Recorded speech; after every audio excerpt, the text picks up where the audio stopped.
كيف يهدي الله قوما كفروا بعد إيمانهم وشهدوا كيف يهدي الله قوما كفروا بعد إيمانهم وشهدوا আসসালামু আলাইকুম ওয়া রাহমাতুল্লাহি ওয়া বারাকাতুহু। সম্মানিত দর্শক ও শ্রোতা, আশা করি সবাই ভালো আছেন। কুরআন মাজিদ শিখার নতুন একটি পর্বে আপনাকে স্বাগতম। গত পর্বে আমরা সূরা আল ইমরানের 81 নং আয়াত থেকে 85 নং আয়াত পর্যন্ত শিখেছিলাম। আজকে আমরা এই ভিডিওতে সূরা আল ইমরানের 86 নং আয়াত থেকে 90 নং আয়াত পর্যন্ত শিখব ইনশাআল্লাহ।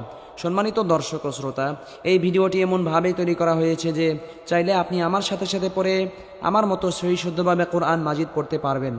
আর যারা আমাদের এই চ্যানেলে নতুন, তারা অবশ্যই চ্যানেলটি সাবস্ক্রাইব করুন। সাবস্ক্রাইব না করলেও একটি লাইক এবং কমেন্ট অবশ্যই করুন, কারণ আপনার এই লাইক এবং কমেন্টের কারণে ইউটিউব অ্যালগরিদম আরও অন্য দর্শকদের সামনে আমাদের এই ভিডিওটি পৌঁছাবে, যার ফলে অন্যরাও কোরআন শিখতে পারবে ইনশাআল্লাহ। তাহলে চলুন আমরা আমাদের মূল সবক শুরু করি। أعوذ بالله من الشيطان الرجيم بسم الله الرحمن الرحيم। প্রথমত আমরা এই আয়াতটি রিডিং করব। كيف يهدي الله قوما كفروا بعد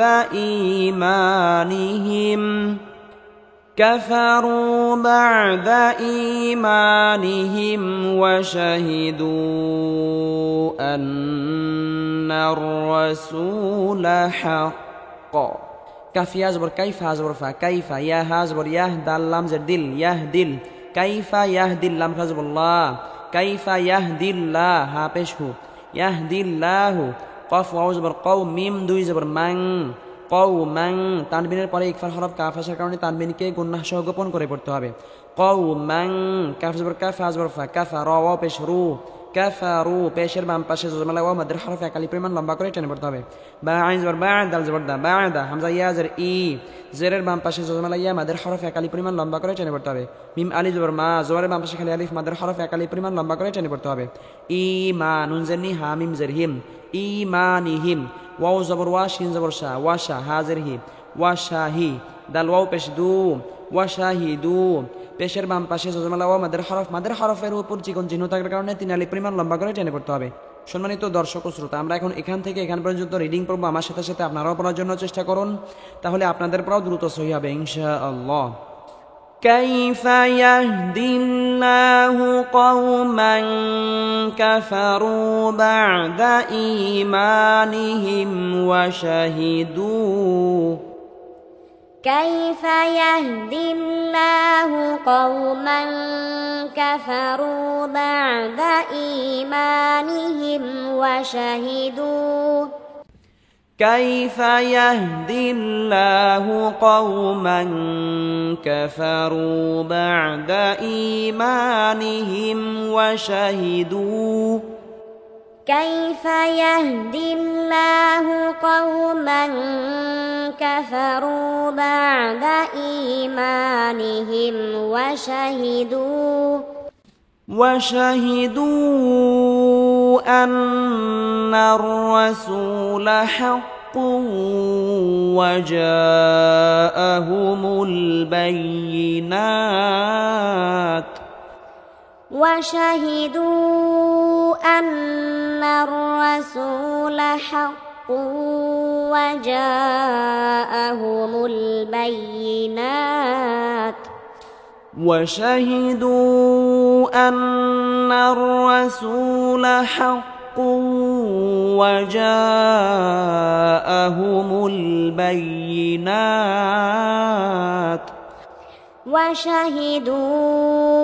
أن الرسول حق وجاءهم البينات والله لا يهدي القوم الظالمين والله لا يهدي القوم الظالمين والله لا يهدي القوم الظالمين والله لا يهدي القوم الظالمين والله لا يهدي القوم الظالمين والله لا يهدي القوم الظالمين أولئك جزاؤهم أن عليهم لعنة الله والملائكة أولئك جزاؤهم أن عليهم لعنة الله والملائكة أولئك جزاؤهم أن عليهم لعنة الله والملائكة أولئك جزاؤهم أن عليهم لعنة الله والملائكة أن عليهم لعنة الله والملائكة والناس أجمعين أن عليهم لعنة الله والملائكة والناس أجمعين أن عليهم لعنة الله والملائكة والناس أجمعين أن عليهم لعنة الله والملائكة والناس أجمعين خالدين فيها خالدين فيها خالدين فيها خالدين فيها لا يخفف عنهم العذاب ولا هم ينظرون لا يخفف عنهم العذاب ولا هم ينظرون لا يخفف عنهم العذاب ولا هم ينظرون لا يخفف عنهم العذاب ولا هم ينظرون إلا الذين تابوا من بعد ذلك وأصلحوا فإن الله إلا الذين تابوا من بعد ذلك وأصلحوا فإن الله إن الذين تابوا من بعد ذلك وأصلحوا فإن الله إلا الذين تابوا من بعد ذلك وأصلحوا فإن الله غفور رحيم فإن الله غفور رحيم فإن الله غفور رحيم فإن الله غفور رحيم إن الذين كفروا بعد إيمانهم ثم ازدادوا كفرا لن تقبل توبتهم إن الذين كفروا بعد إيمانهم ثم ازدادوا كفرا لن تقبل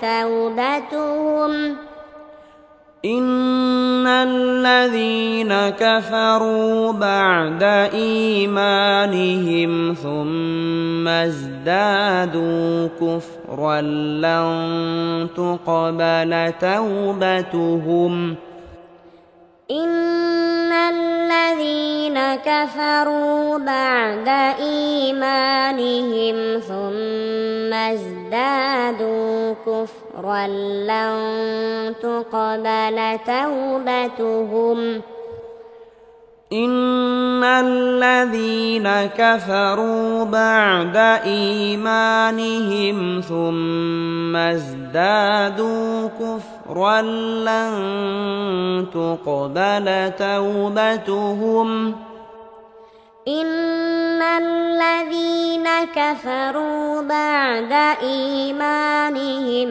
ثم ازدادوا كفرا لن تقبل توبتهم وأولئك هم الضالون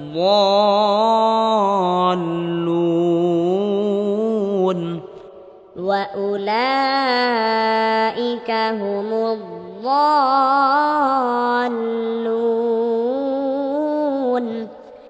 وأولئك هم الضالون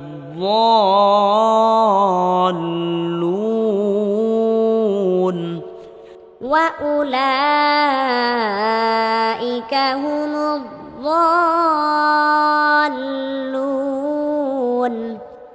وأولئك هم الضالون